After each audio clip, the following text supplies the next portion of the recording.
Archie had a secret, and a body to match. Welcome to Marple Mysteries. I am your host, Harrington. Comment your city. I love hearing them. Wolfe wants what Archie won't say. There are days when the brownstone runs on habit like a Swiss clock, and there are days when the mainspring decides to play roulette. Tuesday started out like the first and turned sharply into the second, around the time Fritz put a square of butter under my egg. If this sounds like an inconsequential detail, it is, unless you've lived with Nero Wolfe long enough to know that small adjustments at breakfast herald bigger ones later. Wolfe claims cause and effect are for philosophers and plumbers. I claim he notices every change and files it, where he keeps the uses of the subjunctive and the vintages that don't embarrass him. I was halfway through the Gazette and the Egg when the doorbell flossed the brownstone's nerves. It was 8:27 a.m. We don't receive clients before 9 unless they arrive in a casket or a sub peona, and even then we prefer a civilized hour. Fritz, who values the sanctity of a quiet morning as a cathedral values walls, glanced my way. I took the hint, closed the paper, and went to answer it. The stoop was empty. No messenger, no neighbor, no stray journalist probing for a quote about last week's little adventure with the missing bond certificates. The only thing out there was the air, cool and competent, and a flat, cream envelope resting snug against the door jamb, as if it had intended to ring and then thought better of it. The flap faced me. No name, no address, just the kind of stationery you buy when you don't want the stationer to remember you. It was weighted, not heavy, and made a noise like a thin object learning to be responsible. I brought it in and dropped it on the hall table. If you think I should have opened it there, you have not seen Wolfe when paper intersects his rugs without permission. The rugs were in a restrained mood, and I didn't want to start them gossiping. I took the envelope to the office. Wolfe was not there.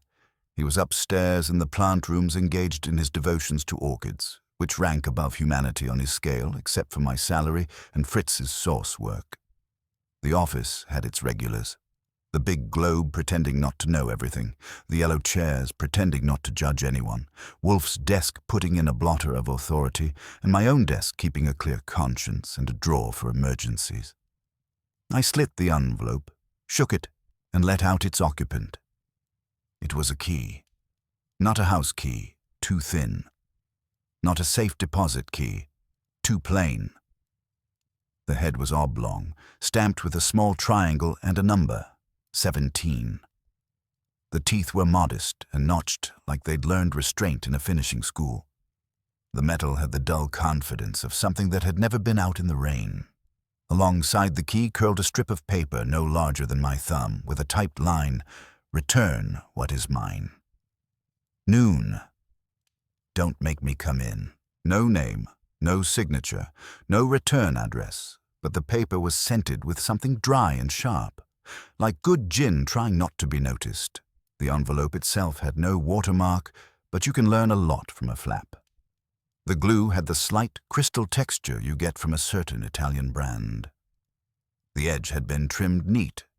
Whoever sent it wasn't improvising. They had a list, and this task was checked off. I put the key and the note on Wolfe's desk where his eyes would smother them later. Then I did the only sensible thing available. I went to the hall mirror and patted my pockets. This wasn't vanity. It was insurance. When an envelope tells you not to make it come in, you do what you can to make sure that anything already in doesn't object. I had my wallet, the switchblade I don't advertise, the little notebook I pretend is for receipts, and, this was novel, something thin and rigid beneath the jacket's inside lining where nothing should be that isn't sewn. I fished under the lining seam with 2 fingers and coaxed out a card about the size of a calling card, but thicker. It wasn't a card. It was a sliver of metal-painted cream with the same triangle as the key embossed in one corner and a narrow slot cut through the center. A hotel key tag without the rest of the hotel, or a token, or a suggestion. The doorbell offered its opinion again, twice in quick succession. Fritz, already moving, beat me to the knob by a nose. The short breeze of outside came in with a woman. Now there are women who enter a room as if they're borrowing it, and there are women who enter as if it owes them rent. This one applied to be the landlord. Not tall, not short, somewhere in the comfortable middle. She had black hair that had argued with a brush and won, and a face that would have been pretty if it hadn't decided pretty wasn't the point. The coat she wore was a good camel that had lived a better life than most people. The gloves were brown kid. She kept them on. "Mr. Wolfe," she said to me, "because hope springs eternal. I was told—" She took in the office behind me, its books and steadiness. "No, that can wait. I need to see Mr. Goodwin." I gave her what most people don't ask for at first meeting. The truth. "He's here. I'm him, Archie Goodwin. You are?" She didn't blink. "A client, or I would be if you have any sense." She smiled, and the smile failed its background check. There are men outside who shouldn't be. I need 5 minutes without them. Fritz's eyebrows asked me whether I intended to allow irregularities before 9.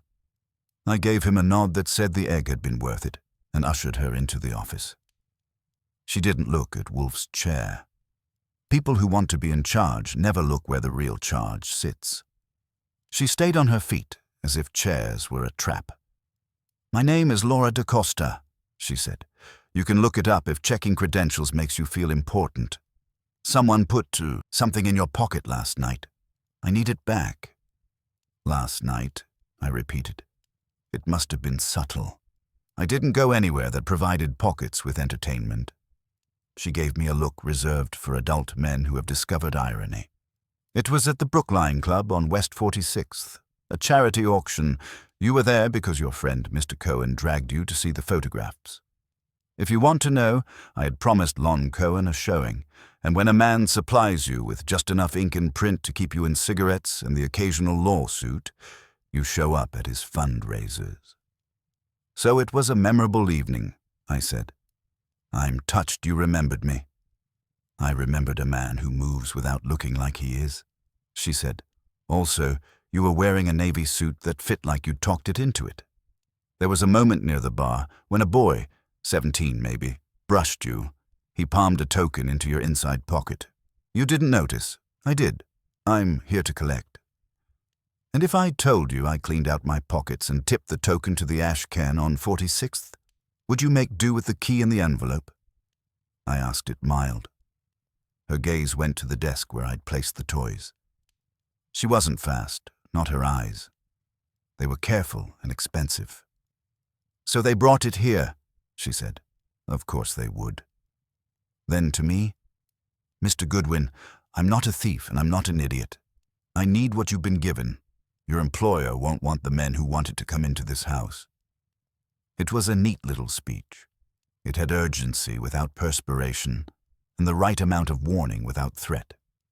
The door opened behind me, and Wolfe entered, which was peculiar because it was 9 minutes before 9, and he is a fanatic for his schedule who will set fire to a clock before letting it tell him what to do. He didn't look at the woman first. He looked at the key in the metal sliver. His face is a mountain range. You learn to read weather by shadows. The shadow that formed then was not thunder. It was the mild overcast he gets when companionship arrives unseasonably. "Pfui," he said, which is how he says good morning to trouble. He took his chair, made it earn its keep, and balanced one forearm on the desk. "Miss DaCosta," she supplied. "Laura. I won't waste your time, Mr. Wolfe. There are 2 men outside across the street. They work for someone who thinks what I carry and what Mr. Goodwin accidentally carries belongs to him. It doesn't. It's mine. I need the token and the key. I will pay your fee to ensure I leave with them." She glanced at me. "And that I walk out." Wolfe closed his eyes for a second, not in fatigue but calculation. When they opened, they were the color of a judgment you don't appeal. "You assert ownership. On what basis?" "Labor," she said. "I made the thing the key protects.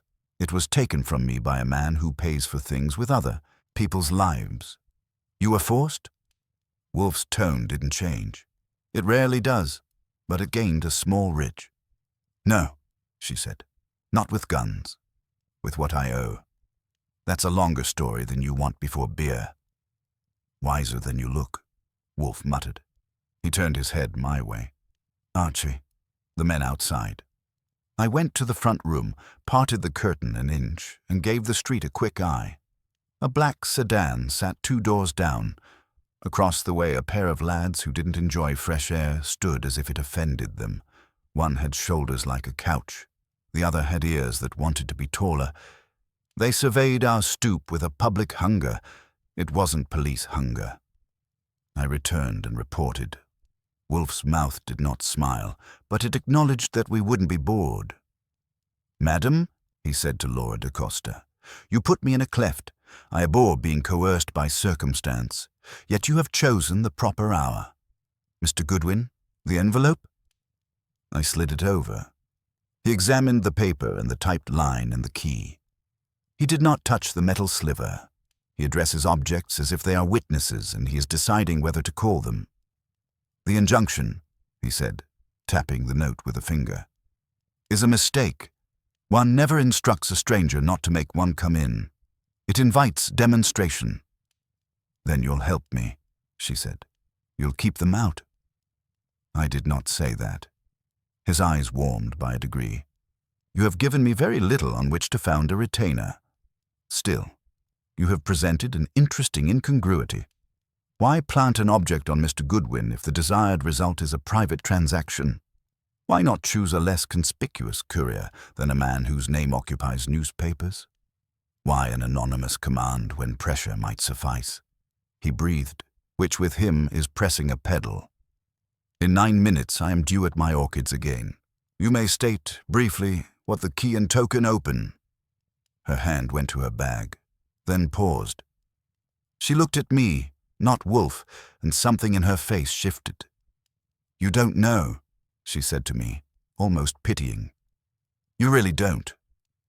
Give me a chance, I said. My education is ongoing.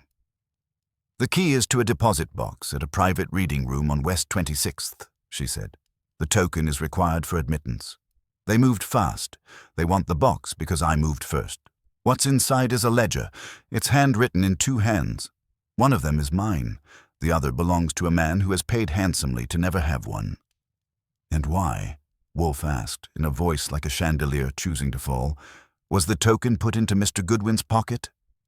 Because I knew he'd be the one person in that room whose instinct would be to bring it to the most difficult man in Manhattan, she said evenly. I arranged it. I'll admit it. My eyebrows hit an altitude. You arranged a 17-year-old pickpocket to use me as a mailbox.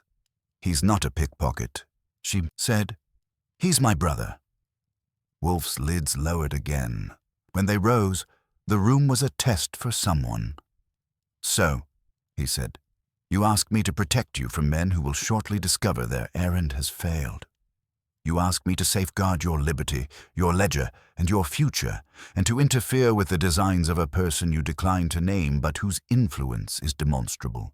In exchange you offer, what? Money? Gratitude? The joy of thwarting the venal? Laura DaCosta took off her gloves. Underneath her hands were small and brown, had the fine nicks of someone who works with tools and doesn't apologize. I offer the truth, she said. Not now. Not in a gush you wouldn't believe, but when it matters. And I offer this house a reason to keep its door shut today. She was good. Not rehearsed. Rehearsed people have the wrong pauses. She had the right ones. Wolfe is not a man who warms to the idea of being needed by people who plan. He prefers to be necessary to those who can be corrected. But he is an enthusiast of motives wrapped in better motives, and hers had ribbon. My contribution was to assess whether she was selling us a story that would bill us later. She was selling, and the bill would be steep, but I couldn't find any counterfeit on the face. No, Wolfe said, and I admit I blinked. Not yet. You will sit.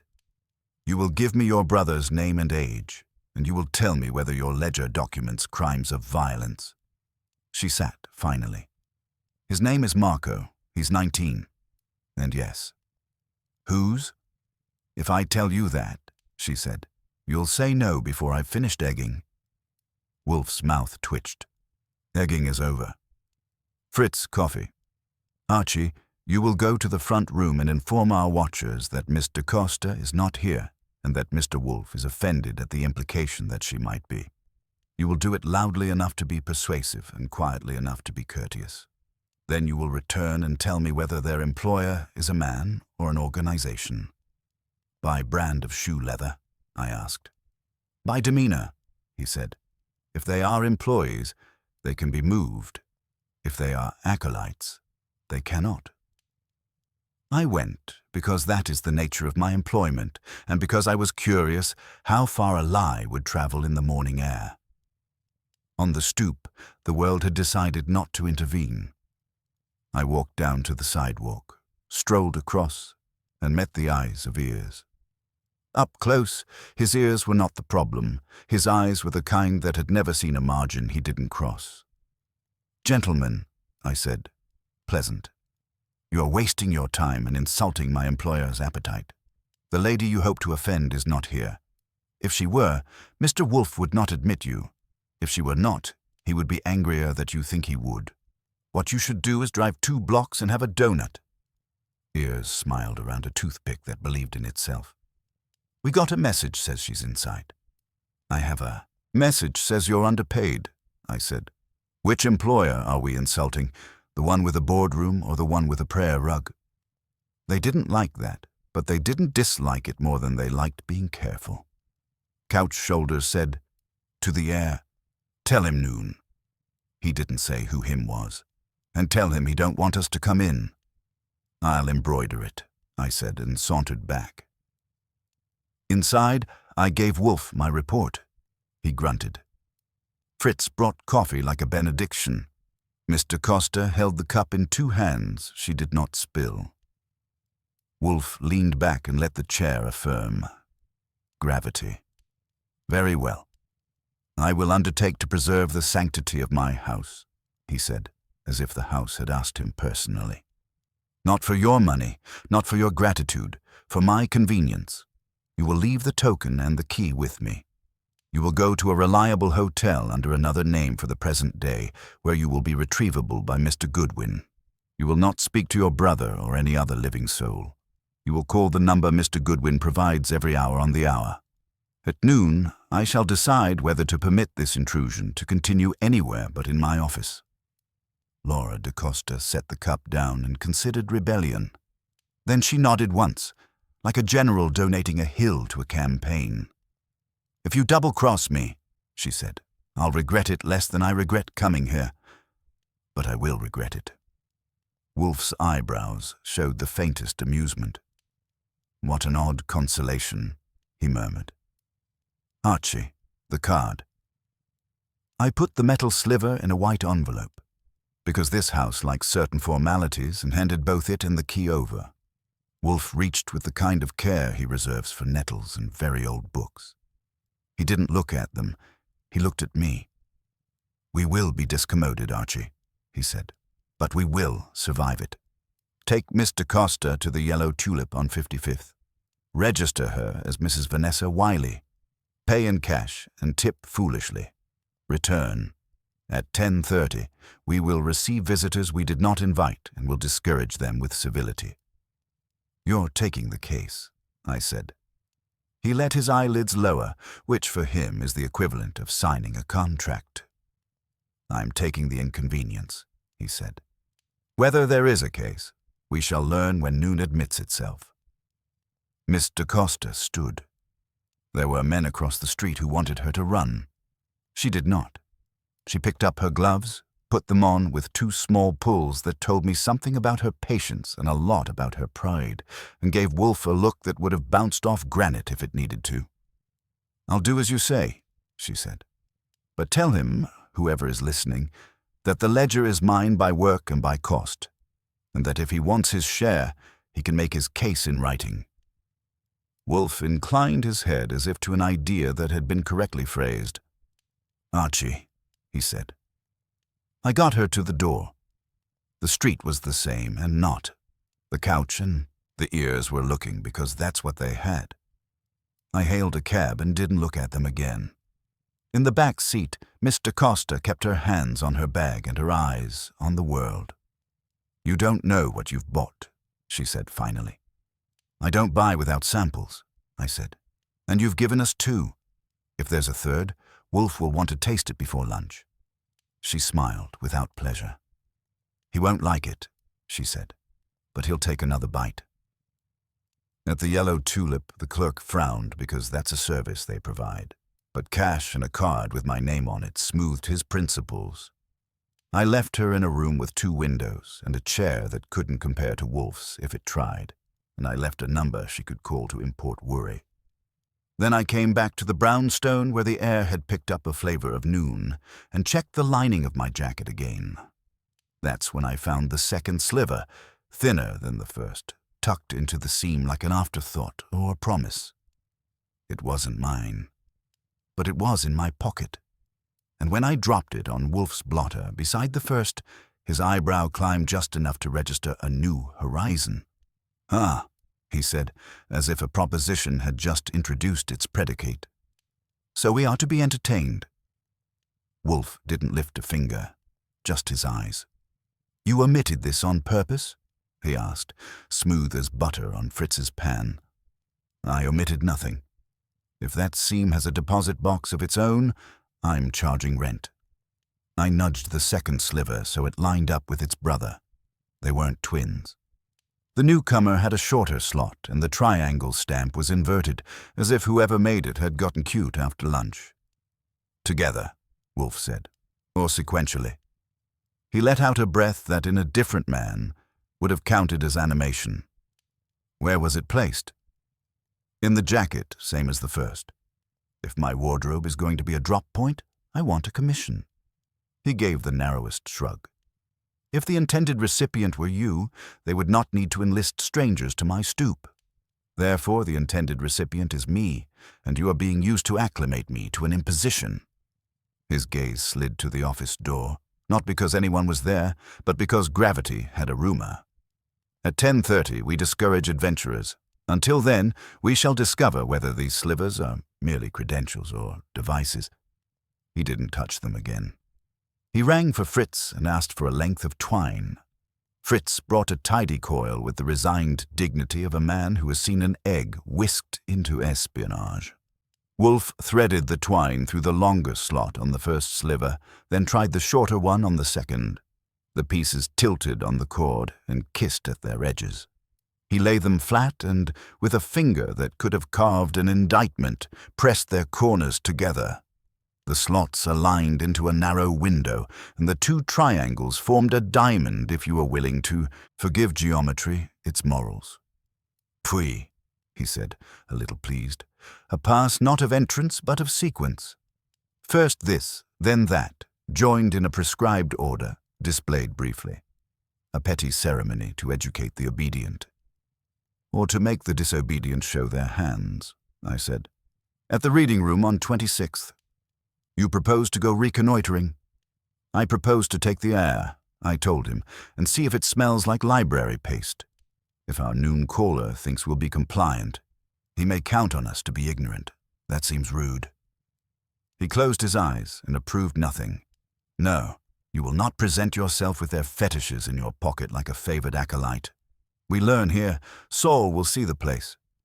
"Saul is a man of parts," I agreed, reaching for the phone. "And lungs. I'll tell him to breathe near the stacks and write us a poem." Wolfe grunted, which is as far as his appreciation of verse travels. When Saul Panzer answered, I gave him the address, the time, and the headline.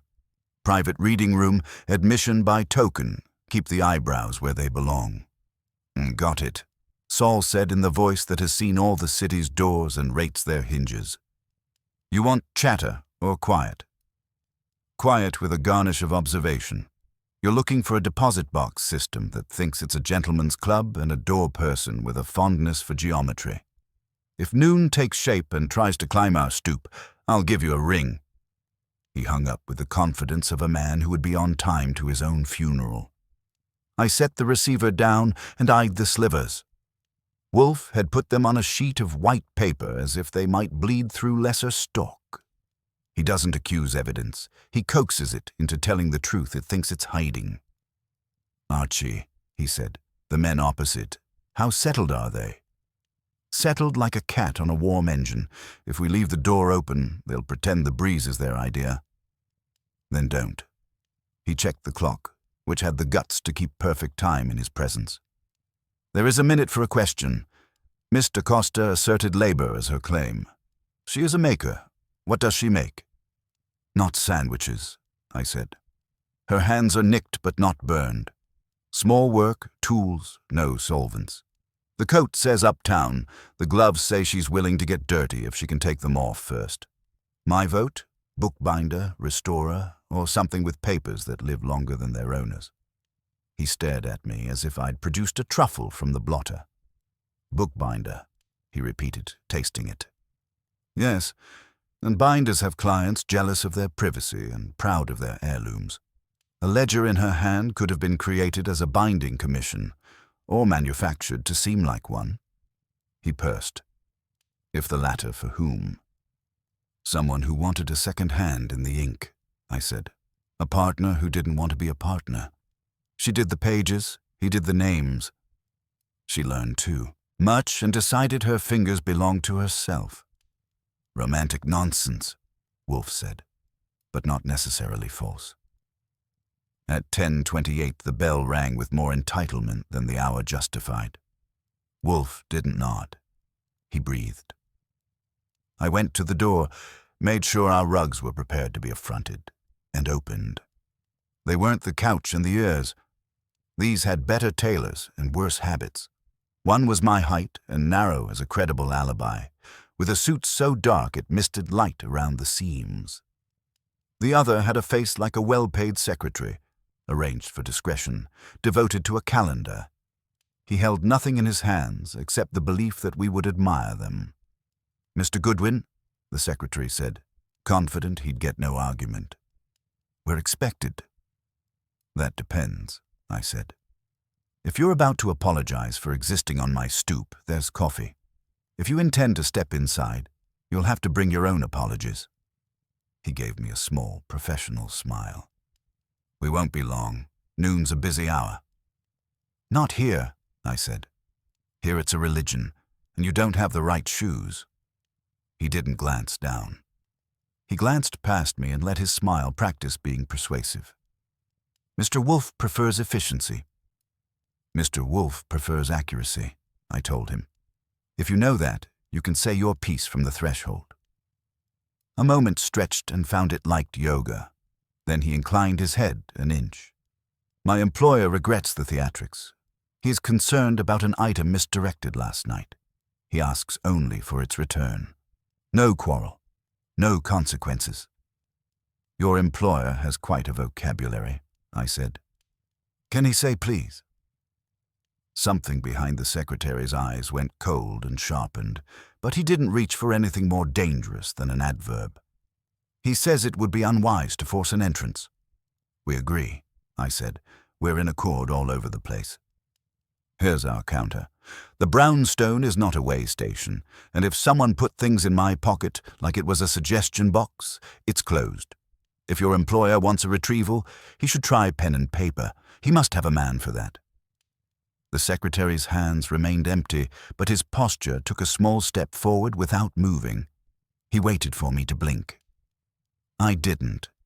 The narrow one lifted a sleeve half an inch, revealing the clean line of a watch you could time an invasion by. "At noon," the secretary said. "At noon," I echoed, and closed the door with the softness Fritz uses for soufflés and idiots.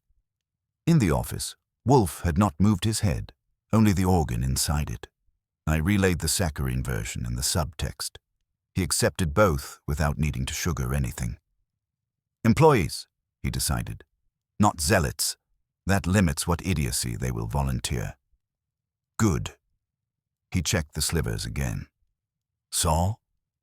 I dialed. Saul answered on the first ring, the way only men do when they're standing near a phone because they intend to be. "A little club on 26th, he reported. "Reading room my hat. It's a nest for old money who like the smell of their father's paper. A bell with no button.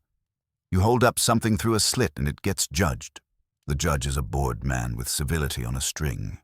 Vault in the back. Not a bank's not a joke. I saw 2 customers. One was a lawyer who owns 3 ties. The other smelled like rain checks. Nobody asked my name because I didn't give one. Tokens, I asked. 2 steps. One to make the slit open, one to make a second slit open. If you fumble, you don't get in, and they don't shout. They stare." "Thank you," Wolfe said, and hung up with the courtesy he reserves for competence. "We will not be stared at before noon," he observed. "After, perhaps." "You plan to conjure a ledger from the air?" I asked. "I plan," he said, "to use the air properly. Bring me your jacket." If you think that's a demotion, you haven't watched Nero Wolfe upgrade a garment into evidence. I removed the coat and handed it over. He pressed the lining where I'd pulled and frowned when it yielded nothing new. Then he leaned, just enough to scandalize the chair, and eyed my desk. The blotter had shifted half an inch from where I prefer it. He hates when the inanimate take liberties. "Archie," he said mildly, "did you arrange my blotter to suit your conscience?" "My conscience is limber," I said. "I didn't touch your altar." "Then someone had the misjudgment to do so," he murmured. He lifted the blotter with thumb and forefinger. Under it, tucked like a mouse with good taste, was a white card bearing the same triangle. But no slot, only a stamped line. Noon. Wolfe didn't move for a long moment, which meant his mind was traveling faster than mine ever could. The card lay between us, white and quiet, a single word printed in small, deliberate type. Noon. The typography was neat enough to make a printer proud and a detective nervous. "Someone has imagination," I said. "They've skipped straight to deadlines." "Deadlines," Wolfe echoed. "A vulgar pun, Archie. Please refrain." He leaned forward, the curve of his forearm deliberate as a clock hand. "Observe. The paper stock matches that of the first note. The machine, the type alignment, the pressure, all consistent. The sender of the key and the sender of this card are the same hand, or one mimicking the other with study. But this," his finger tapped the word noon, "is not a threat. It is an appointment." "Which means someone's keeping time for us," I said. "And I'm not fond of shared calendars." He gave me a look that, if it were a tool, would have been a chisel. "I dislike coincidence unless I produce it. The card was placed under my blotter while you and I were both in this room. That requires either a phantom or your carelessness." I lifted my palms. If I'd let a phantom in, I'd have charged admission. I left when you told me to, escorted Mr. Costa, and came back. Nobody's been in since unless Fritz is moonlighting as a magician. "Fritz," Wolfe said thoughtfully, "would rather die than shift my blotter." He turned the card with the end of a pencil, inspecting both sides. Whoever delivered this had access, precise enough to avoid detection. Not force, not intrusion, but familiarity. That implies an acquaintance with our habits. He looked at me. "How many people, Archie, have you allowed to stand in this room unsupervised in the last 24 hours? "I can count them on one finger, and it's pointing at me," I said. "Unless you mean Lon Cohen when he dropped off the clipping proofs, but he never gets farther than the threshold." "Then someone," Wolfe murmured, "has either a key or the ingenuity to act as if they do." He reached for the first key, the one marked 17, and turned it slowly in his hand. "And they wish us to associate noon not merely with time, but with revelation." "Fine," I said. "Noon's their show. What's ours?" Wolfe closed his eyes as though running an internal index. "We will wait, but waiting does not mean idleness.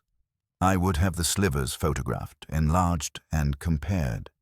We must know whether their geometric alignment is purely ornamental or if it encodes something, perhaps an address, a cipher, or a pattern for access. Saul? Of course. He will have returned from his reconnaissance by now. You will meet him at the corner of 34th and 9th. He knows a man who can develop enlargements discreetly. I reached for my hat. You're staying put, I suppose. Where else? Wolfe's eyes glinted. I expect a caller, possibly more than one. If they value noon, they will attempt to anticipate it. That was my cue. I left, stepping out into a city that seemed to hum on the same frequency as our problem. The street outside the brownstone was quiet.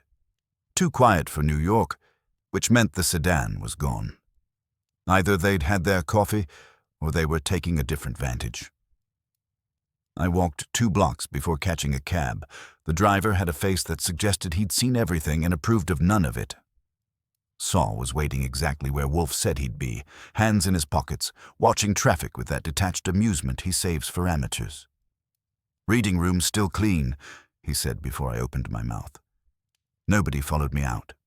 The clerk inside is careful, too careful. When I left, he made a call, probably to tell someone the wrong man was curious. "That's fine," I said.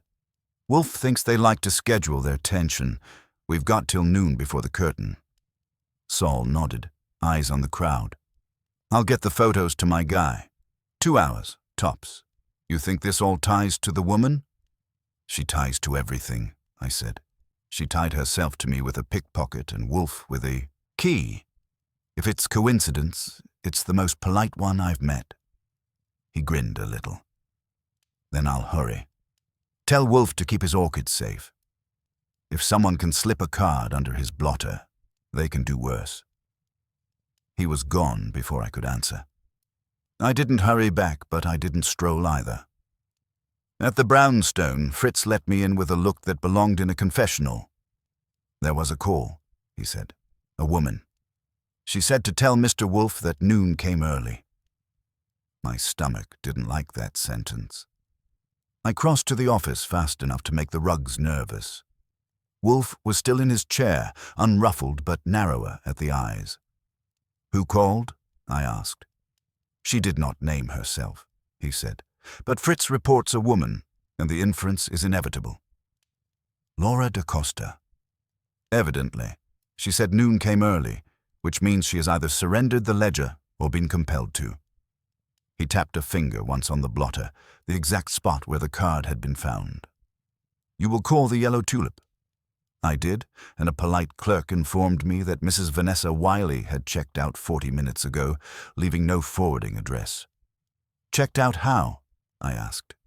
"By cab," he said. "A black Packard. 2 men met her in the lobby." I thanked him, hung up and met Wolfe's eyes. He was already nodding, slowly. "So," he said softly, "they did not wait for noon after all. They advanced the hour to their convenience. That suggests either impatience or desperation. Possibly both." "Or she changed her mind," I said. "Maybe she decided trusting us wasn't worth the fare." "She decided nothing," Wolfe said firmly. "She was maneuvered. She left under supervision. The question is whether willingly." He leaned back, fingers steepled. "You will go to the Tulip, confirm her departure, and determine which firm owns the Packard. Then proceed to the reading room. If these matters converge there, and I believe they must, you will observe only. Do nothing rash. If she is present, do not speak to her unless she speaks first." "And if she doesn't?" "Then at noon," Wolfe said, "you will see whether the day keeps its own appointment." I left again. Outside, the city had started its late morning thrum, the sort of noise that makes secrets sound like a rumor in the wind. As I headed toward the Yellow Tulip, I had the sensation that every minute until noon was part of someone else's arithmetic. And if I didn't figure out the sum before the clock struck 12, we were all about to learn the cost of bad timing. The Yellow Tulip was the kind of hotel that tried to impress you with discretion. The lobby smelled of carnations and unspoken rates, and the clerk behind the desk had the polite glaze of a man trained to forget faces as soon as they leave. I gave him a look that implied we might skip the pretense. "Mrs. Vanessa Wiley checked out this morning," I said. "I need to know what time, who she left with, and what direction they were pretending not to go." He adjusted his cuffs like my question had offended the linen. "I already told Mr. Wolfe's assistant on the phone.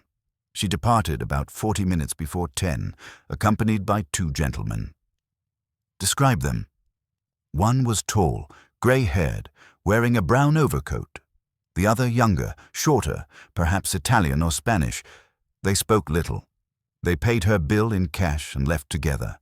The car was a black Packard, number partially obscured. I did note the last 3 digits, 247. "You're sure?" "I have an excellent memory for numbers." I gave him a smile I didn't mean and left him with the impression he'd done his civic duty. Outside, the air had sharpened, the kind of chill that makes the city's bricks look cleaner than they are. I found a cab and had the driver head toward 26th. As we turned east, I spotted the Packard. Same gloss-black shine, same nervous exhaust puff. It was parked across from a cafe 2 doors down from the so-called reading room. 2 men sat inside the car. One of them, the older one in the brown overcoat, matched the clerk's description exactly. The other was busy making a cigarette sapphire. Neither looked like the type who enjoyed books. I paid the driver and stepped out, crossing the street with the air of a man whose errands were legitimate. The reading room's entrance was modest, brass lettering that said "The August Club," and a buzzer that had forgotten what friendliness meant. I lingered at the cafe's window long enough to catch a reflection of the Packard in the glass. Nobody moved. At 11:40, the street's rhythm slowed, like something was preparing to hold its breath. A cab rolled up in front of the August Club, and a man got out, a man I recognized from earlier that morning. Couch shoulders, minus his friend airs, but twice as alert. He looked around once, tugged at his sleeve, and entered the building through the brass door without hesitation. That made 3 factions in play. Miss DaCosta, and whoever forced her out, the men in the Packard, and our early riser now inside. Wolfe would have called it a triangle of folly. I decided to be the 4th side, flexible enough not to snap. I gave the Packard one more glance and walked across, up to the August Club's door. I pressed the buzzer. A slit opened, eye level. No words, just waiting. I pulled the slivers from my pocket, held them together so the triangles made a diamond, and lifted them into view. The slit stayed open for 3 long seconds, then closed. I heard a click. The door yielded. Inside, the air was thick with quiet and something like cedar. A hallway stretched ahead, carpet muffling every step.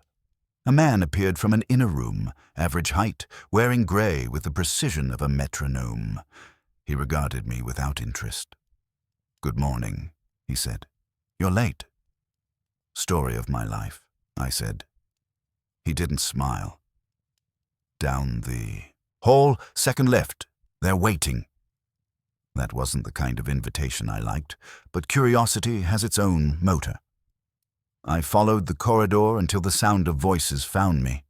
A low, controlled murmur, the kind that happens when people are discussing the price of danger. I stopped at the half-open door and looked in. The room had the quiet confidence of old money. Mahogany table, green-shaded lamps, chairs that had hosted secrets before. Laura DaCosta sat in one, her hands folded too tightly. Across from her was the man in the brown coat, gray hair immaculate. To her right stood Couch Shoulders. "You're not supposed to be here," she said when she saw me. Her voice didn't rise, just carried a tremor you could balance a coin on. "That makes 2 of us," I said. The gray-haired man turned. He had the smooth, flat expression of a banker who'd learned to smile only when auditors died. "Mr. Goodwin," he said, recognizing the name before I gave it. "You're punctual at least." "Sit down." "I'm not much for sitting in other people's clubs," I said, especially when I wasn't invited. He motioned to Couch Shoulders, who stepped closer but stopped short when I didn't flinch. The gray-haired man studied me like I was a note in his ledger. "You have something that belongs to me." "That depends. I've been collecting unwanted souvenirs all morning." "The key," he said. "And the token." "They're not here." "They were," he said calmly, "until you decided to deliver them to Wolfe, which means he knows what you don't." He glanced toward Laura, whose face had turned a shade paler. "I told you he'd use you, my dear. Men like Wolfe don't take sides. They collect them." "That's rich," I said, "considering you're the one sending goons to people's hotels." "Necessary measures," he replied. "You can't imagine the value of that ledger." "You're right," I said. "I can't. So maybe explain it before Noon gets impatient." He looked at me with faint amusement. "Noon isn't for explanation, it's for exchange. Your Mr. Wolfe will soon realize that." Before I could answer, the wall phone behind him buzzed, a quiet, restrained sound that didn't belong in an emergency but carried one anyway. He lifted the receiver, listened, then hung up. His voice was crisp. "We're ready." 2 men entered from the adjoining room, one carrying a slim metal case, the other a brown envelope. The gray-haired man rose. "Mr. Costa," he said, "your work has been appreciated. Regrettably, appreciation has limits." She stood abruptly, eyes wide. "You promised me protection." He smiled faintly. "And I'm protecting you from your own mistakes." That was my cue. I moved closer, but Couch Shoulders blocked me, his arm stiff as a door bar. "Stay out of it, Goodwin. This isn't your hour." "Maybe not," I said. "But you've picked the wrong room to schedule crime in. Wolfe doesn't like being cut out of his own investigation." The gray-haired man's gaze sharpened. "Wolfe will understand. He prefers conclusions without witnesses." "Not when he's the witness," I said. "And he's expecting me at noon." That stopped him. Not long, but enough to register the risk. "Then you'd best not disappoint him," he said softly. "Take Mr. Goodwin outside." Couch Shoulders reached for my arm. I let him touch it, then used the moment to pivot and drive a knee just high enough to make him reconsider future hobbies. The gray-haired man barked something, Laura cried out, and the second thug lunged. I swung the chair nearest me, oak, solid, and bought myself 3 steps of air. Enough to get to the hall. I ran. Behind me came the echo of pursuit and a woman's voice calling my name. Then another sound, colder, the sharp, unmistakable snap of metal striking wood. A shot, muffled but real. I didn't stop to see who it was for. I hit the street and dove for the first cab I saw. As we sped off, I caught a glimpse of the Packard, its doors open, the 2 watchers staring after me like I'd ruined their script.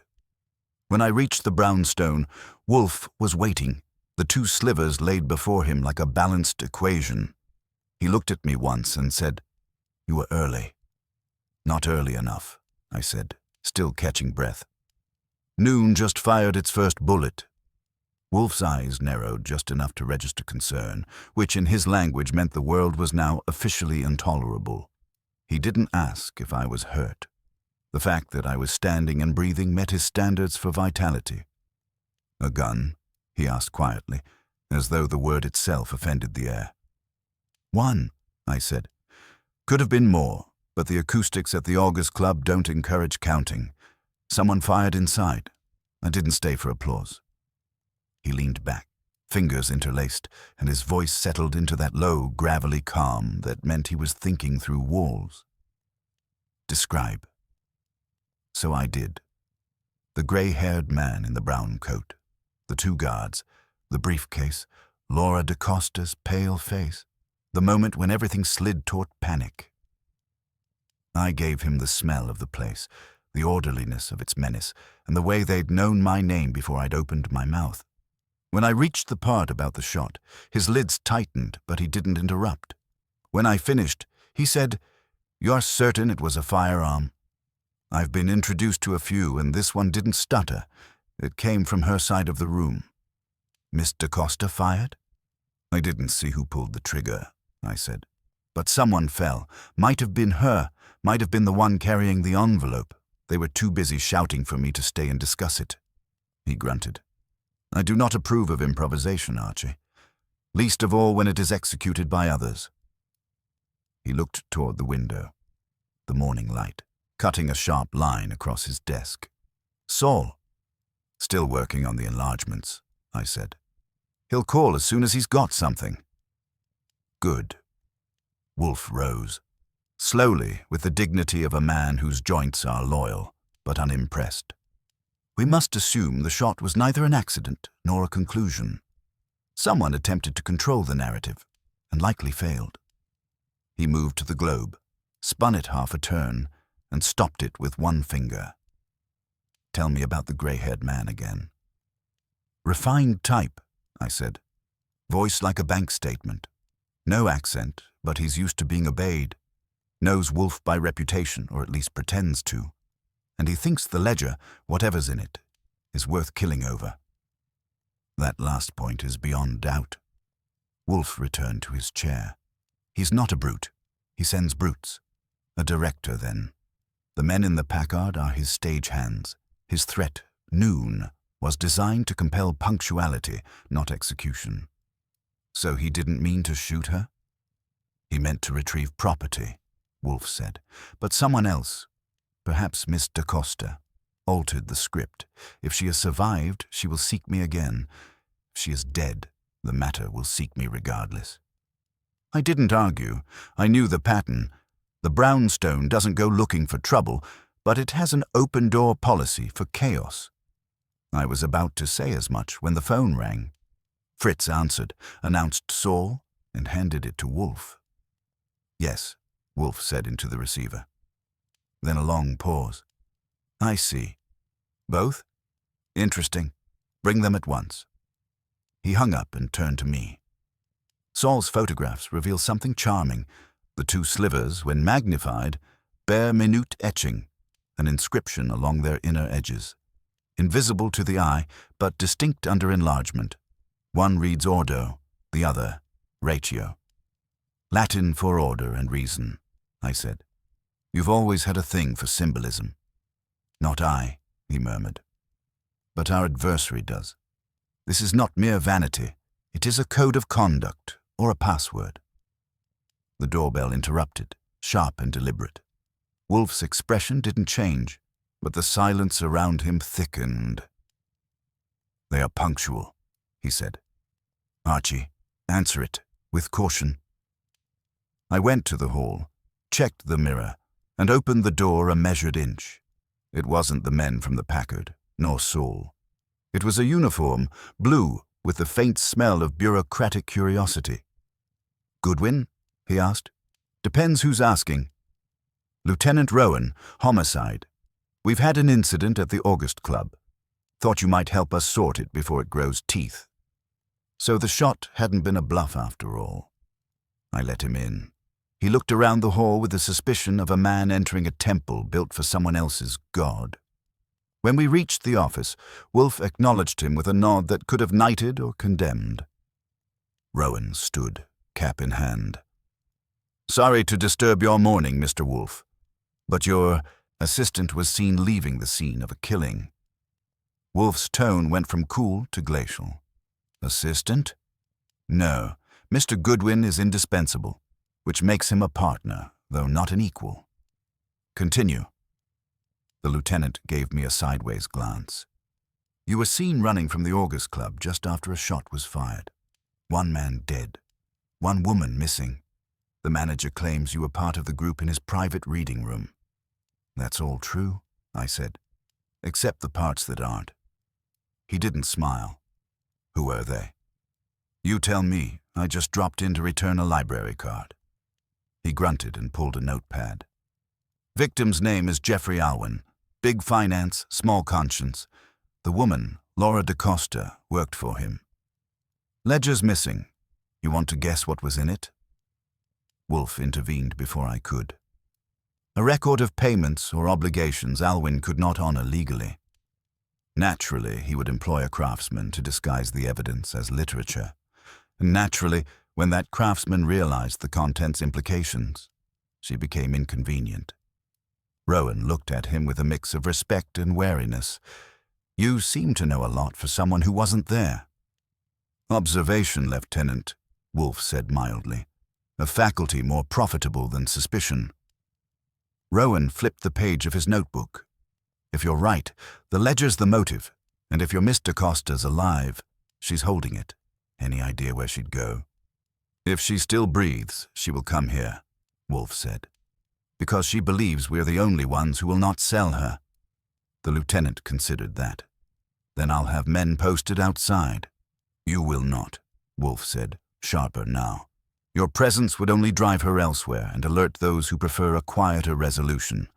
Allow us to conclude this matter, and you will have your culprit before dinner. Rowan hesitated. You offering to solve it? I'm offering to prevent further inconvenience to the city's coroner, Wolfe said. Rowan studied him for a long moment, then sighed. All right, you've got till evening. After that, I start knocking on doors. He left with the air of a man who'd just agreed to eat something he didn't trust. When the door closed, Wolfe let out a breath. Archie, call Saul. Tell him to locate Miss DaCosta before the police do. She may already be seeking us. And if she isn't? He looked at the clock. The hands had just brushed noon. Then she's already been found. The clock's hands met at noon with the kind of precision Wolfe admires in theory and detests in practice. He was glaring at them as if they'd conspired against him when the phone rang. I picked it up before Fritz could make the trip from the kitchen. It was Saul. Found her, he said without greeting. His voice was quiet, which meant it wasn't good news. But you won't like the address. Try me. Roosevelt Hospital. Room 312. Name on the chart is fake. Anna Darrow. But it's her. Superficial wound to the shoulder. They said she came in alone. No weapon, no story. I relayed it to Wolfe. He didn't so much as blink, but the tension in the room deepened like a barometer before rain. She's alive then, he said. Good. You will go to her at once, Archie. Find out what she has done with the ledger and whether her wound was self-inflicted or charitable. I grabbed my coat, but paused at the door. Lieutenant Rowan's still sniffing around the case. If the hospital's got her under an alias, he'll be there soon. Then you will be faster, Wolfe said, and more convincing. It wasn't the first time I'd been assigned to beat the police on foot and manners, but Wolfe's tone suggested more was at stake than a wounded client. I got a cab on 35th, and 15 minutes later I was walking through the antiseptic corridors of Roosevelt, where nurses move like trained diplomats and everything smells faintly of surrender. Room 312 had its curtain half drawn. I stepped in quietly. Laura DaCosta was propped against the pillows, pale but conscious, a fresh bandage wrapping her shoulder. When she saw me, something that might have been relief flickered behind her exhaustion. I told you to stay away, she said softly. Yeah, well, I said. I've never been good at listening to women with bullet holes. How bad? It's a graze, she said. They aim to scare me, not kill me. I ran when it worked. Alwyn's dead, I told her. She looked down at her hands, folded on the blanket. I didn't kill him. Then who did? Her eyes moved to the window. He was about to take the ledger from me. He said he'd burn it and everything in it. He didn't know one of his men was behind him. There was an argument about payment, then a shot. I left before I saw who fell. I believed her, not because the story was neat, but because it wasn't. Where's the ledger now? She hesitated, weighing whether trust was worth another scar. Finally, she reached under the pillow and drew out a small oilskin-wrapped parcel. I had to hide it. They searched my bag at the hotel, but not the room. I took it, unwrapped the top fold. Inside was a narrow book bound in dark calfskin, the kind Wolfe would have admired for its stitching. Each page was a list of names, dates, and numbers written in alternating hands, hers and Alwyn's. It looked like a financial record until you noticed the notation column. There were no dollar signs, just initials and small crosses. She watched me read. "You see it," she said. "I see something," I said, "but not enough." "It's a ledger of influence," she explained. Alwyn bought silence and loyalty. He kept records of those who paid him back in kind. Judges, brokers, even a senator. He thought I didn't understand the shorthand, but I did. When I realized what it was, I made a copy. He wanted both destroyed. "Copy?" I said. "Where?" Her lips curved faintly. "Somewhere he'll never look." I didn't like the tone. "You mean somewhere Wolfe will?" "He's the only one who could read it without dying for it," she said. I didn't know if I could trust him. I still don't, but I trust you'll bring it to him. That's the trouble with being Wolfe's leg man. People think your honesty comes on tap. I took the ledger and wrapped it back in the oilskin. "He'll want every name," I said, "and he'll want to know why you put us in the middle of it." "I didn't," she said. "You put yourselves there when you kept the key. The ledger's part of something larger, a consortium Alwyn fronted. They called themselves the Order of Ratio. You've heard the words before." I froze a second too long. "They're on the tokens." She nodded. "The members are marked by that symbol, a triangle within a triangle. Each has a key and a ledger of his own. Mine was Alwyn's. The rest will come for it." "Then you're staying here how long exactly?" I asked. Her smile was thin. "As long as it takes to stop bleeding. Then I disappear." "Not before Wolfe sees you," I said. "He'll want his say." She didn't argue. Maybe she was too tired, or maybe she'd figured out that refusal would be a short-term luxury. I left her in the nurse's care, the ledger tucked under my coat, and made it back to the brownstone just past 1. Wolfe was still seated, the phone in his hand, and his tone told me it was Rowan on the other end. "Lieutenant," he was saying, "your investigation proceeds in circles because it is confined to those capable of conventional crime. This, I fear, is an unconventional one." He saw me come in, covered the receiver. "You have it." I handed him the parcel. He opened it carefully, turned a few pages, and exhaled once, slow and satisfied. "Ah, labor indeed." He flipped to the last page, scanning the handwriting. "The initials correspond to the names of financiers I've read about with disfavor. The crosses, I suspect, mark those who have already paid their debt to permanence. Laura says there's a copy," I told him. "Hidden." He nodded, unsurprised. "Of course. A prudent artisan always retains proof of labor, and she claims these men call themselves the Order of Ratio." "That's what she said. Their mottos stamped on your little slivers." He placed the ledger down as though it were alive. "Then, Archie, our next visitor will be one of them. Possibly the grey-haired man, possibly another envoy. The police will follow their own clumsy scent. We will await precision." He lifted the phone again, dialed Saul, and spoke with quick economy. "Locate the man known as Jeffrey Alwyn's associate. Silver hair, brown coat, refined demeanor. His name will appear soon in the papers. Find him first." When he hung up, I leaned on the desk. "You think this goes beyond Alwyn?" He gave me a look that could have frozen an argument mid-syllable. "Archie, Alwyn was a pawn whose only distinction was literacy. The real players have not yet introduced themselves." I nodded slowly. "And when they do?" Wolfe's mouth curved just slightly. "Then, my dear fellow, I shall oblige them by making their order very disorderly indeed." Wolfe kept the ledger open in front of him for the better part of an hour, turning the pages like a priest counting sins. The office had gone still, the kind of still that makes you wonder whether sound itself had taken the day off. He didn't look up until the light from the window began to tilt across the desk and the smell of Fritz's veal ragout drifted faintly from the kitchen. The woman's workmanship is admirable, he said finally, as if the binding itself were the main attraction. But the men it documents are tedious. Money is a crude form of control. These gentlemen mistake arithmetic for philosophy. I take it you've solved them already, I said, leaning against the cabinet. I have seen enough to know their reach, Wolfe said.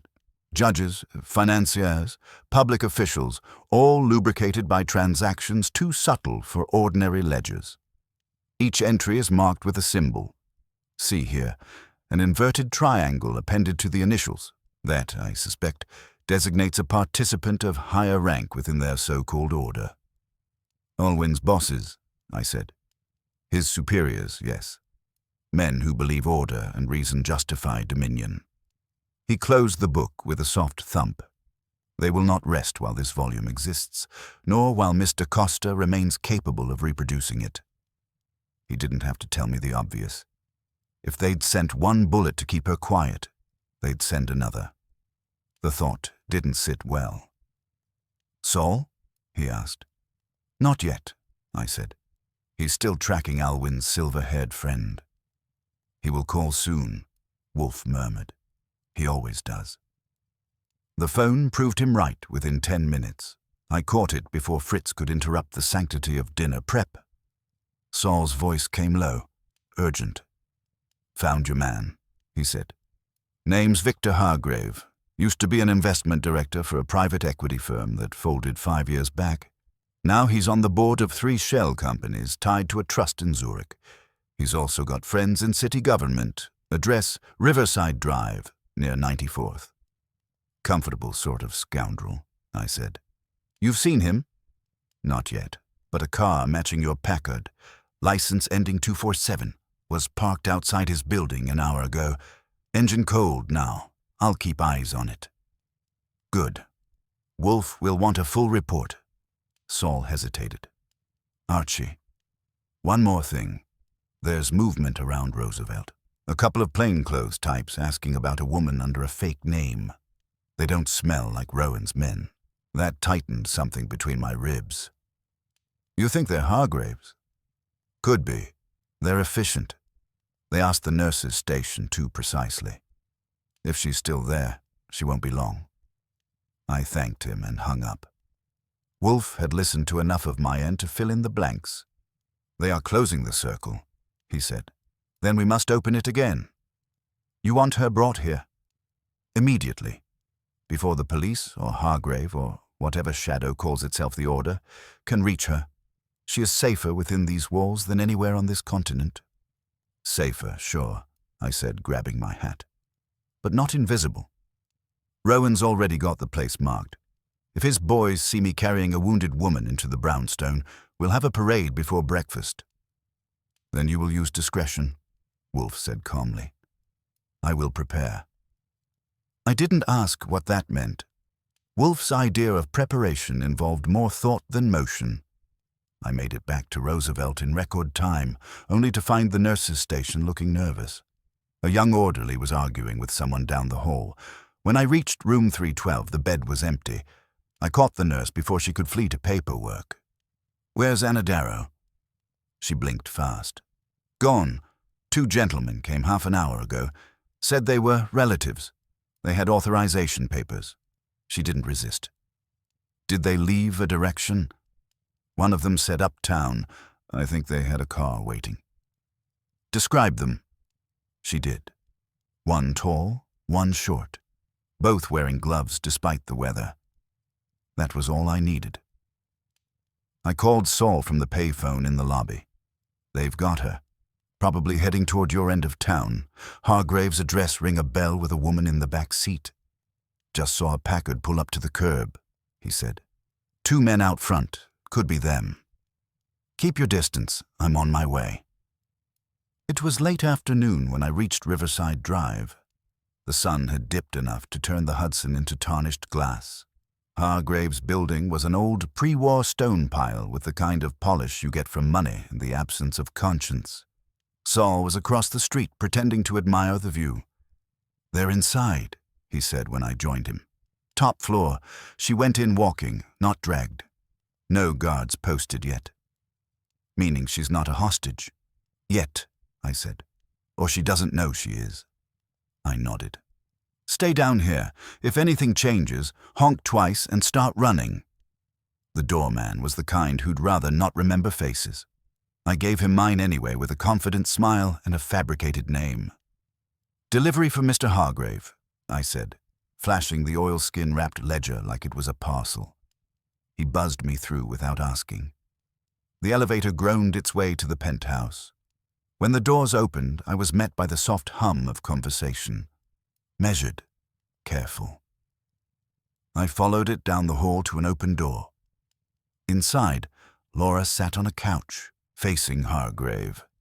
He was as Saul described, silver hair, calm hands, and a voice that could sell sin as a civic virtue. I told you, Victor, she was saying. I won't destroy it. I made a copy for my protection. And now you've forfeited that protection, he said evenly. You've involved outsiders.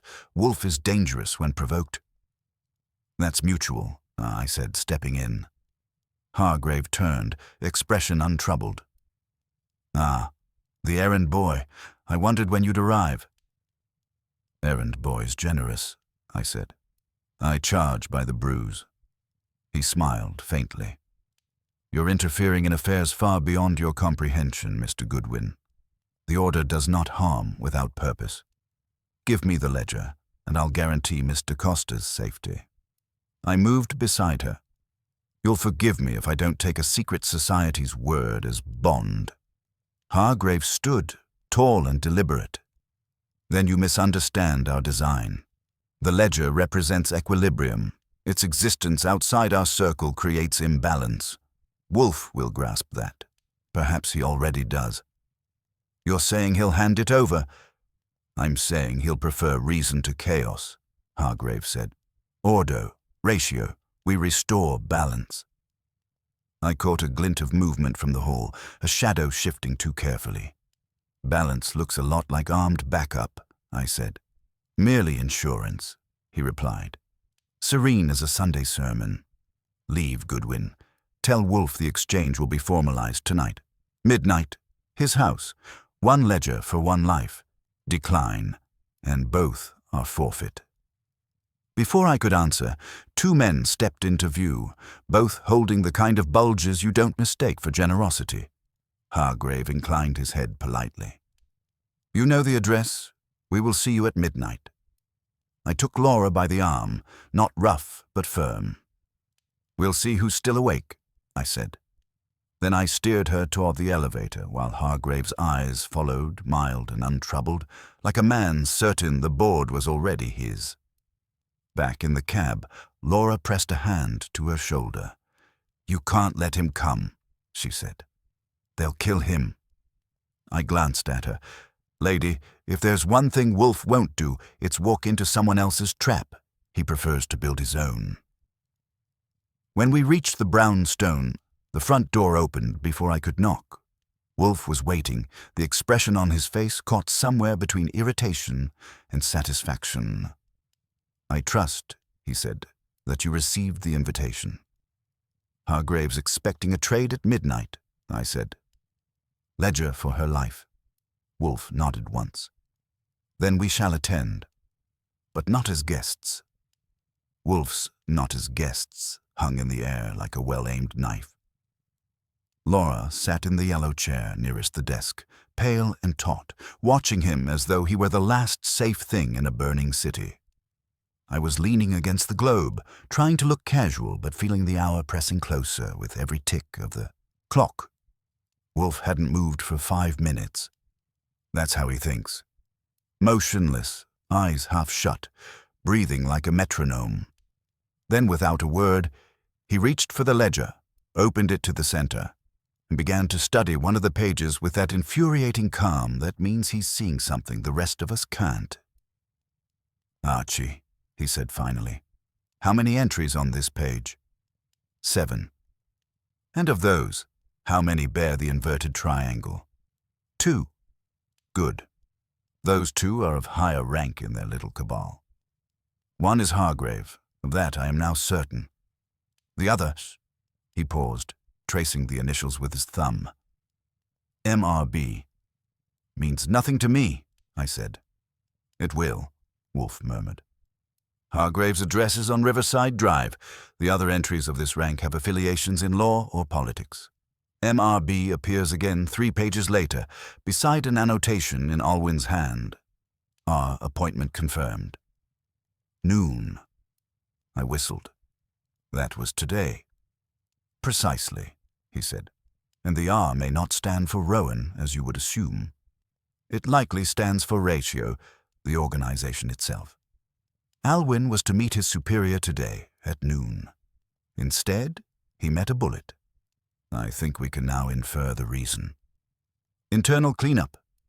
Correct. Alwyn grew inconvenient. Mr. Costa's knowledge made her a liability. Hargrave is the executor of their discipline, but not its mind. MRB is. And if my inference holds, the initials correspond to a man whose name has appeared in the Gazette more often than propriety demands. Malcolm R. Bynum. The city's deputy attorney, I said, blinking. That's a long way from a private ledger. No, Wolfe said evenly. It's exactly where a private ledger leads. Laura's hands tightened on the armrests. You think Bynum was behind it all? I rarely think, Wolfe said. I conclude. Hargrave acts as steward. Bynum commands from the shadows, and both will be here at midnight expecting submission. We shall oblige them with inversion. Meaning what? I asked. Meaning, Wolfe said, that they will believe they come for a trade. Instead, they will come for exposure. He rose, which told me he was serious. Wolfe doesn't rise for drama, he rises for war. He called Fritz to secure the door and have the police number at hand. Then he dictated, calm as ever. Archie, you will prepare 2 envelopes, one containing this ledger, another containing blank paper of identical weight. We will permit our guests to choose which they believe genuine. And when they pick wrong, they will reveal themselves by their reaction. It is a universal law that guilt betrays itself through precision. I didn't argue. When Wolfe sets a trap, it isn't the obvious kind. It's the kind that leaves you congratulating yourself right up to the moment you realize you've lost. At 10 minutes to 12, the city outside had gone slick with fog. Fritz had dimmed the lights. The only glow came from the desk lamp and the muted fire in the grate. Wolfe sat immovable behind his desk, a figure of law older than the courts, while Laura stood near the archway to the hall, nerves wound tight but steady. I stayed by the door, hand near the revolver I rarely have to use but keep for sentiment. At precisely midnight, the bell rang. Wolfe didn't speak. He merely looked at me. I opened the door. Hargrave entered first, composed and immaculate, his grey hair silvering in the low light. Behind him came another man, tall, hawk-faced, in a dark overcoat. I'd seen his photograph in the Gazette often enough to recognize him. Bynum himself. Mr. Wolfe, Hargrave said, voice smooth as varnish. We appreciate your punctuality. Punctuality is a courtesy I reserve for those who demand it, Wolfe said. Sit. They did. Wolfe regarded them in silence long enough for it to become uncomfortable. Then he gestured toward the envelopes on his desk. The terms, he said. One contains what you seek, the other what you deserve. Choose wisely. Hargrave's mouth twitched. I dislike riddles. Then you will dislike this evening, Wolfe replied. One of these envelopes holds the ledger, the other a detailed memorandum I've already conveyed to the district attorney, naming each member of your so-called order. You may open one. If you open the wrong one, the memorandum becomes public at dawn. Bynum leaned forward, eyes cold and sharp. You're bluffing, Wolfe. You don't have the authority. I have the facts, Wolfe said. Authority follows.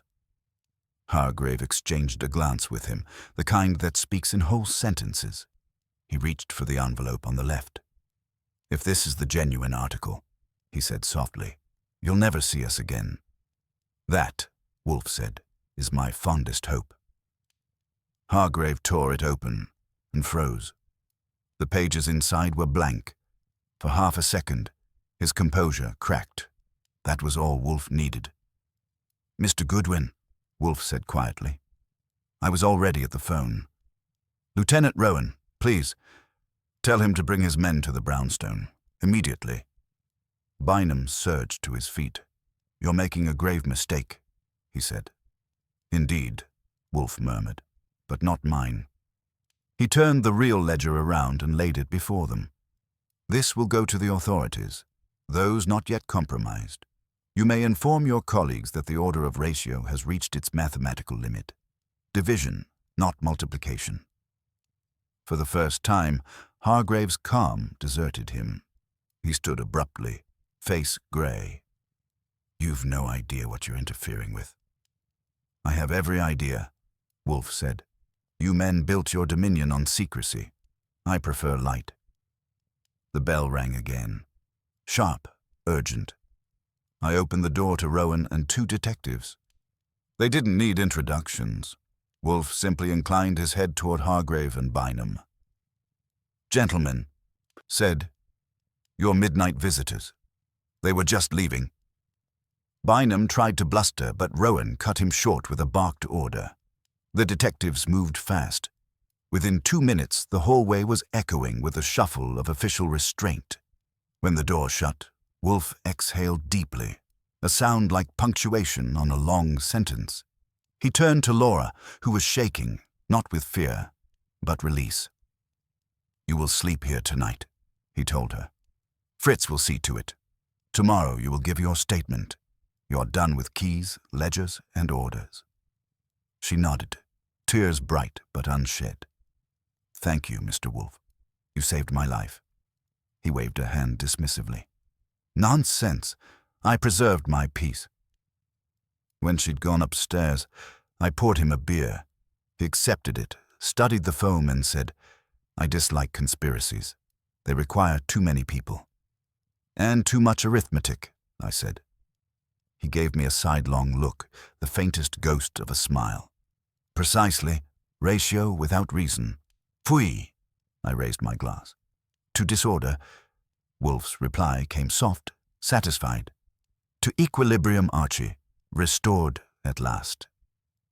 When Rowan and his men finally left, the brownstone began to breathe again. The quiet returned like a polite guest, one who'd been waiting on the porch through all the shouting and clatter. Wolfe sat motionless, his fingers steepled, eyes half closed as though listening to the house remind itself that it was safe. Fritz cleared away the untouched beer glass, his steps soundless as smoke. Upstairs, I heard the faint creak of the guest room door closing, Laura DaCosta settling into a bed she could trust for the first time in days. I didn't break the silence right away.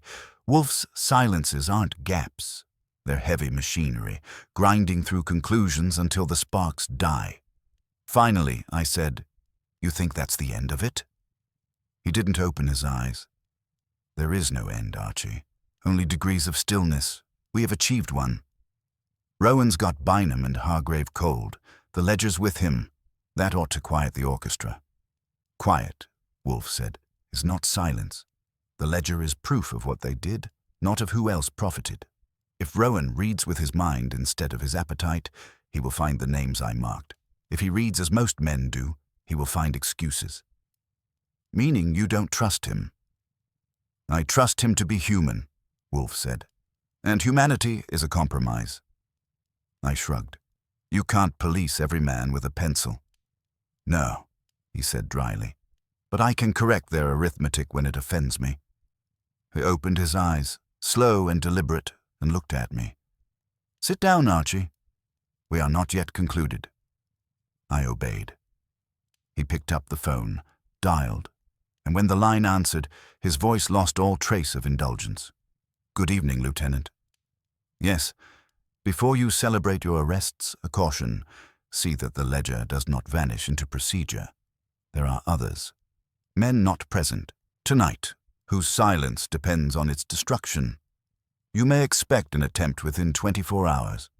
Keep it under lock or in your own hands." "Good." He hung up and leaned back. "We will see whether decency survives daylight." He didn't say it, but I knew him well enough to translate. The ledger was dynamite, and the fuse was still burning. Around 1 in the morning, I heard the faint scrape of motion outside the office window.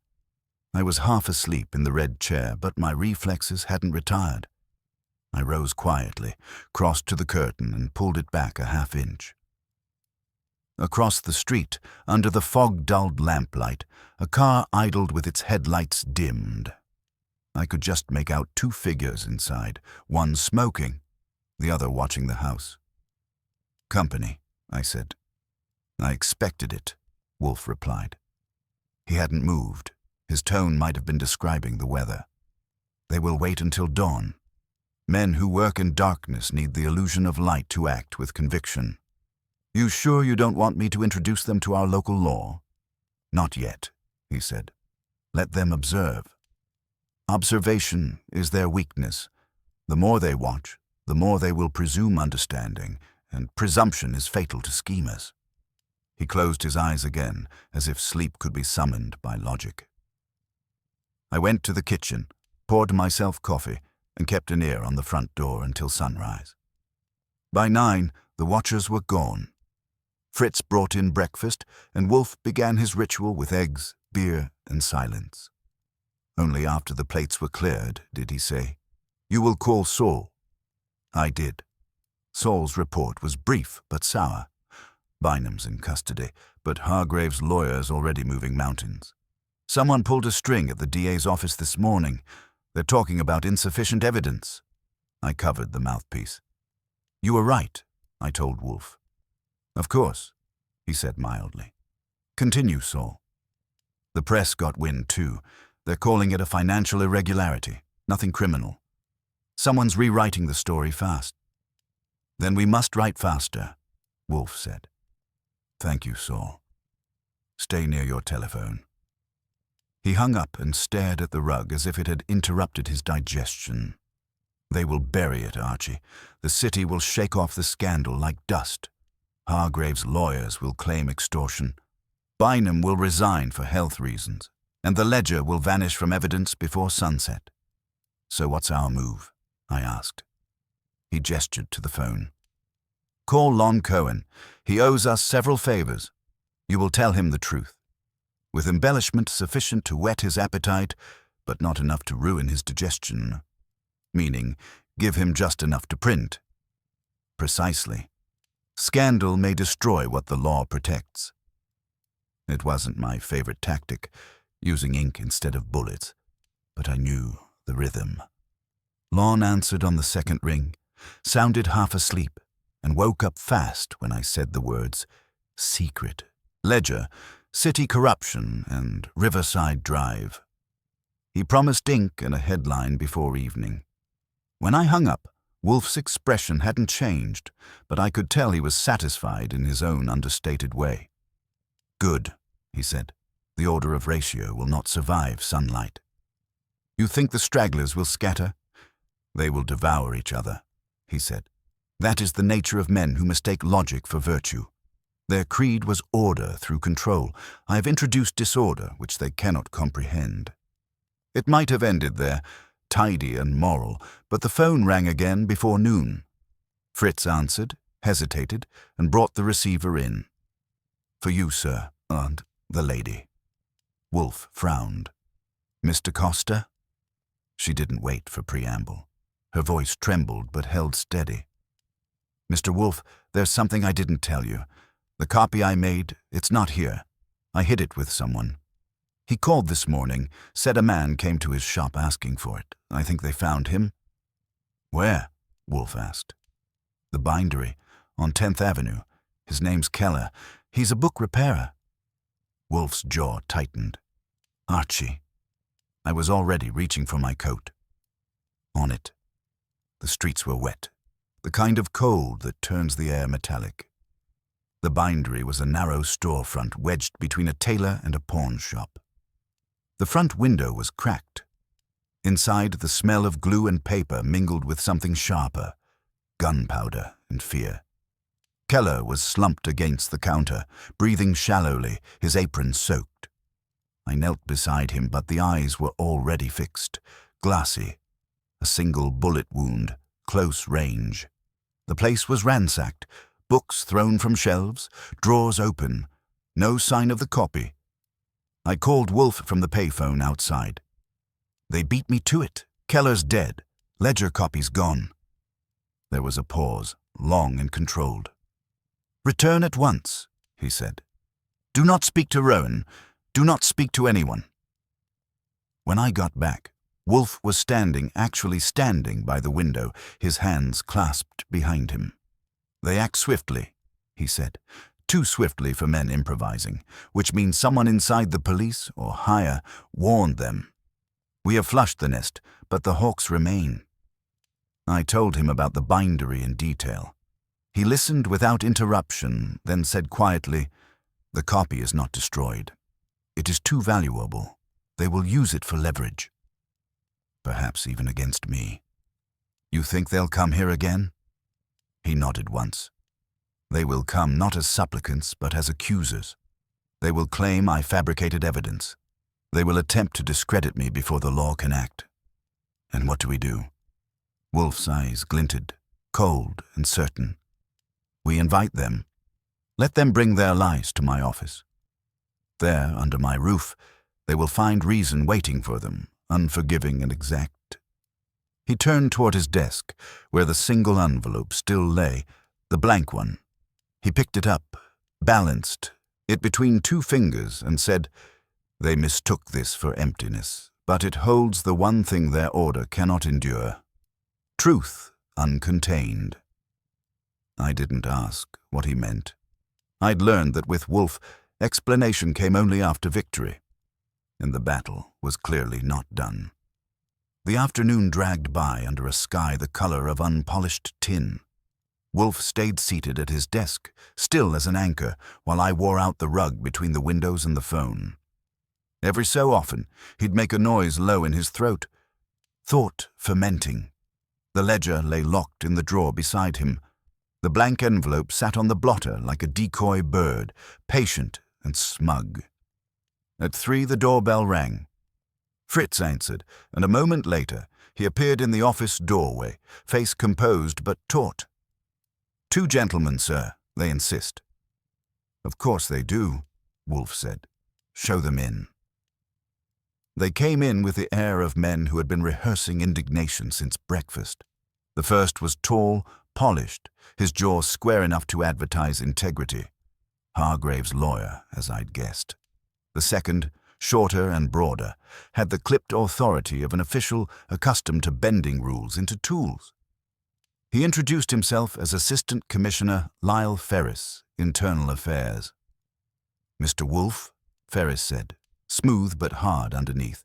"I'm here about the document you claim to have turned over to Lieutenant Rowan.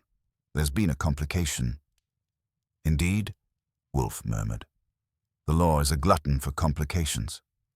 Pray, enlighten me." Ferris didn't sit. "The ledger you provided has disappeared from evidence custody. Rowan insists he secured it himself.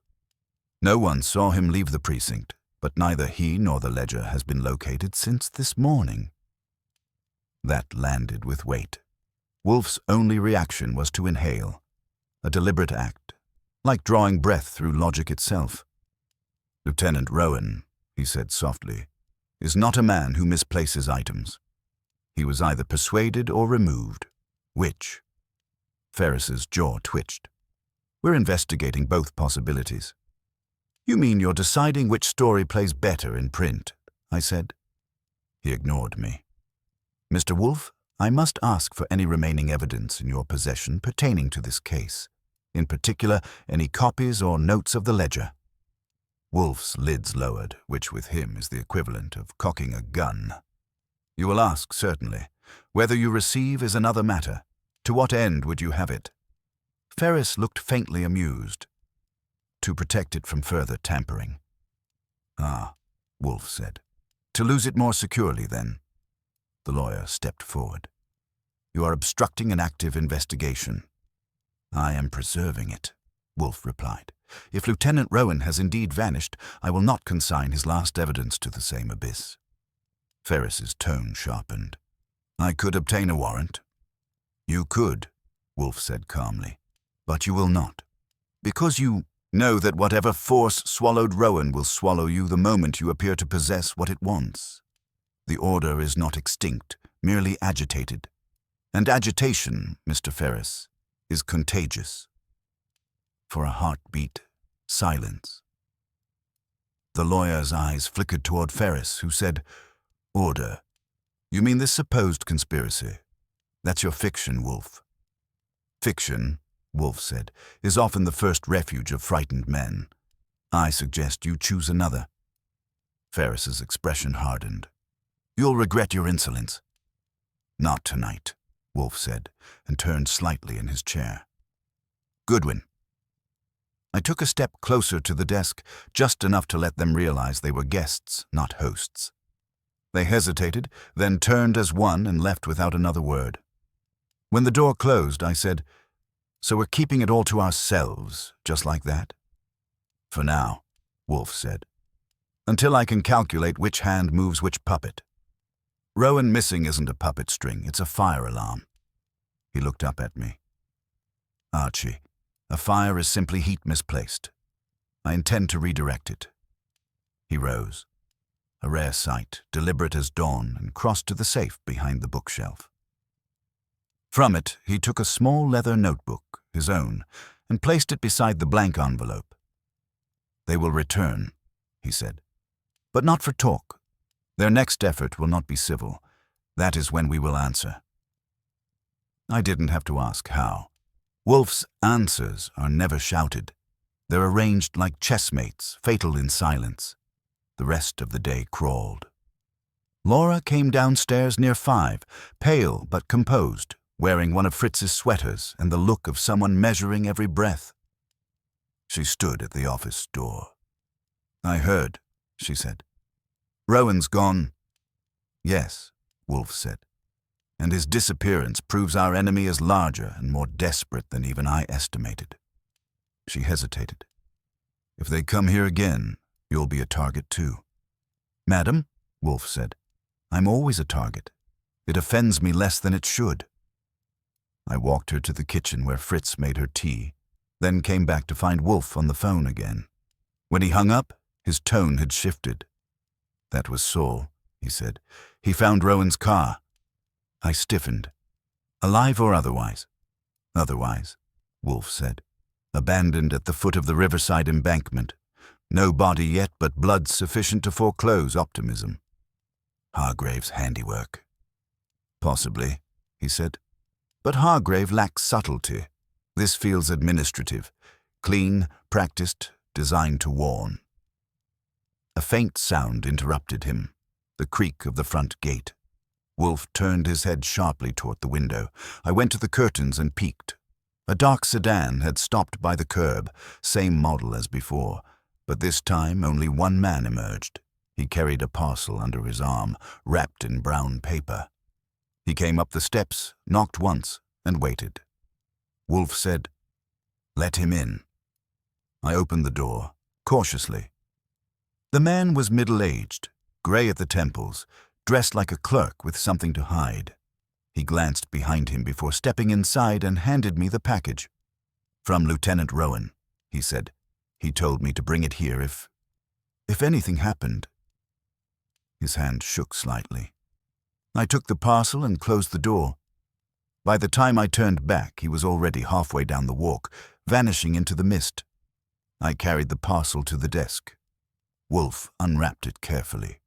Inside was a manila envelope, sealed and labeled in Rowan's handwriting. If I fail, deliver to Wolfe. He opened it, revealing several photographs and a folded sheet of paper. The photos were of documents, typed and signed.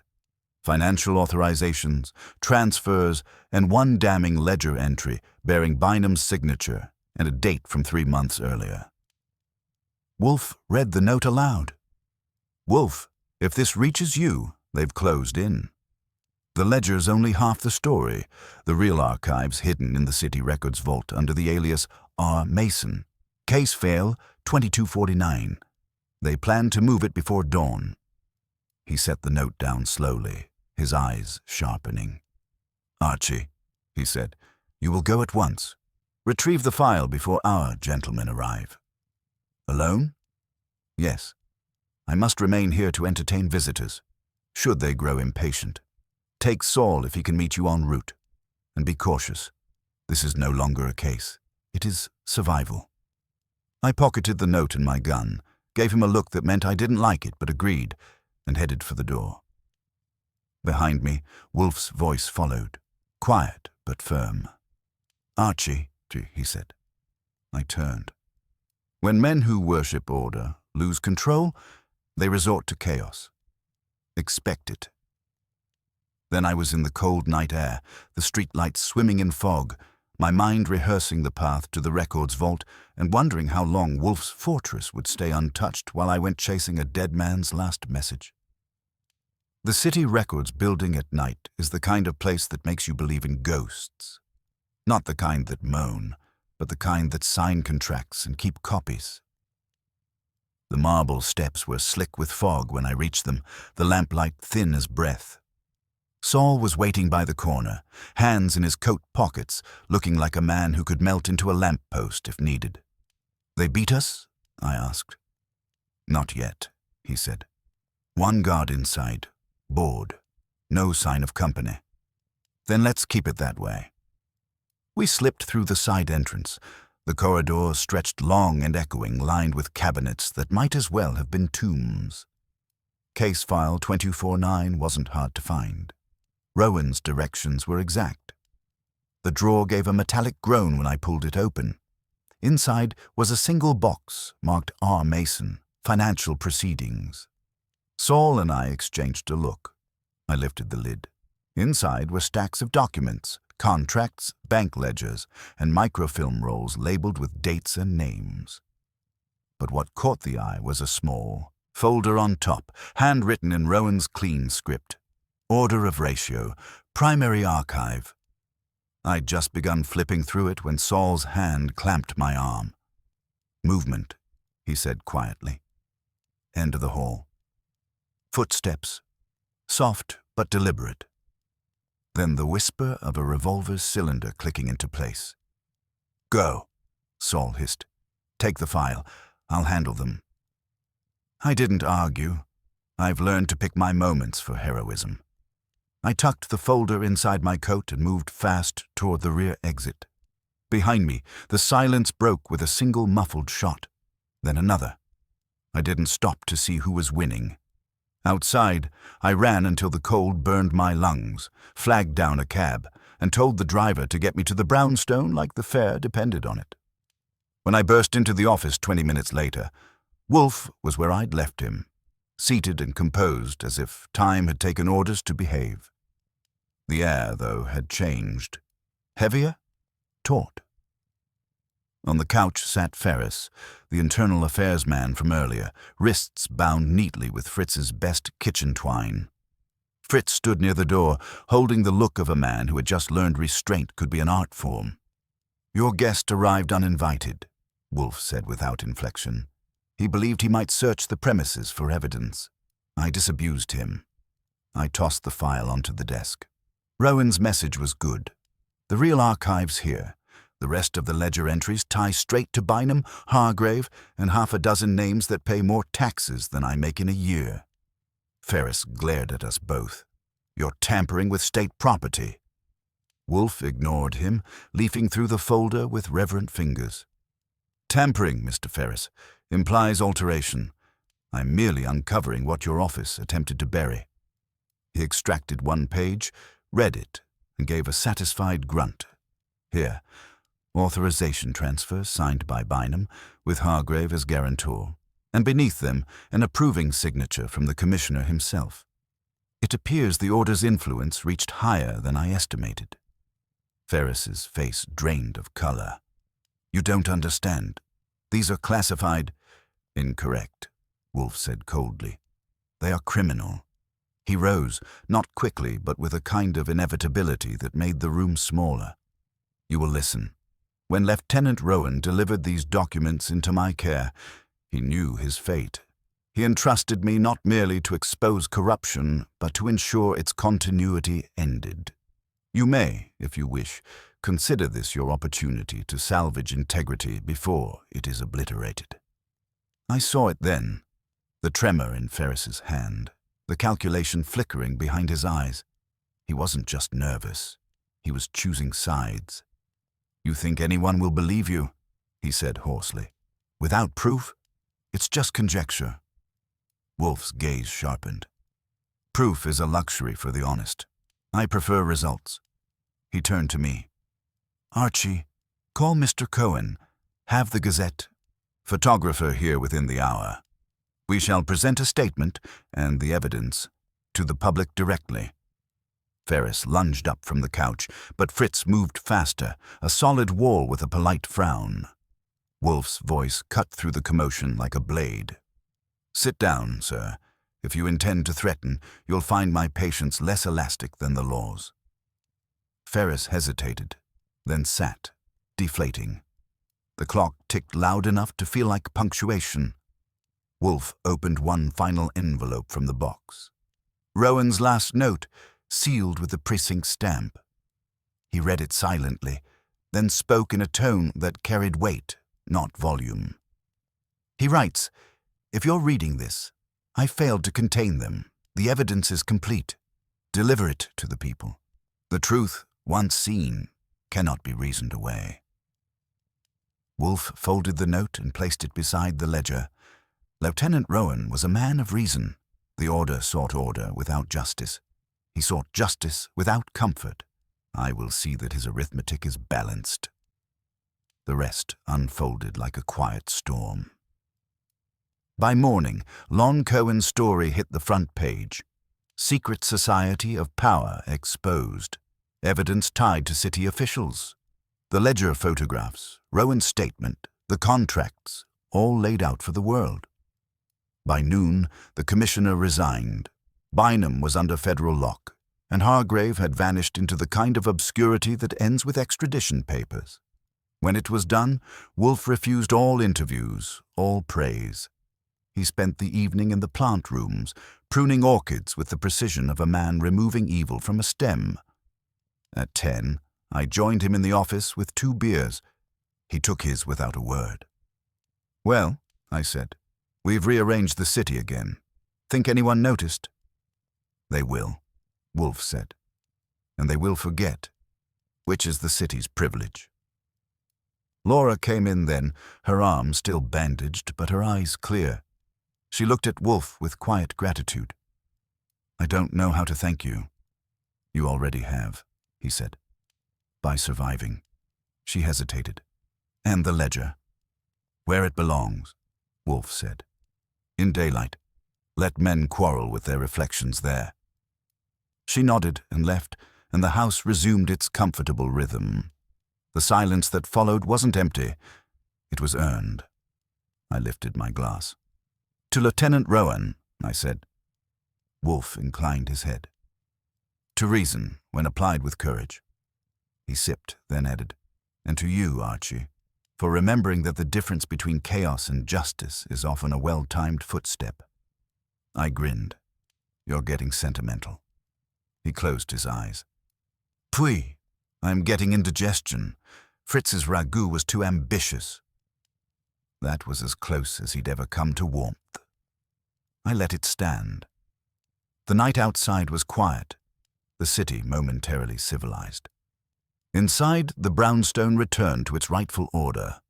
One man thinking, one man watching, both waiting for the next knock on the door that would remind us reason never rests for long.